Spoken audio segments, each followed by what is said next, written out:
前你係點㗎？自己去到呢度啫。咁浮誇？係啊，咁樣啦。咁醫生點講啫？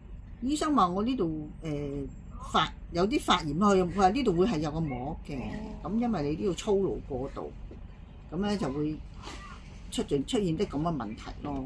如果再食2個禮拜藥唔得咧，咁就要可以考慮打針啦，又或者做物理治療啦。先做物理治療先，我話再唔得先至打針。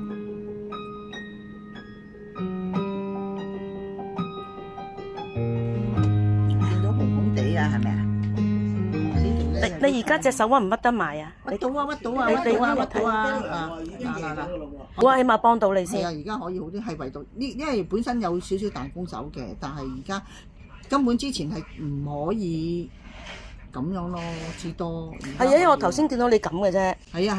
但係你而家咧，經過你一番努力之後咧，你可以夾埋到啦。有呢個咯，可以咁樣。都 OK 喎，唔錯。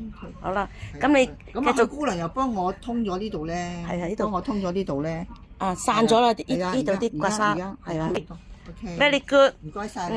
OK。到時有啲咩咧都要睇翻醫生喎，等醫生做翻啲斷症喎，都好啊，起碼幫到你先。係啊，而家可以。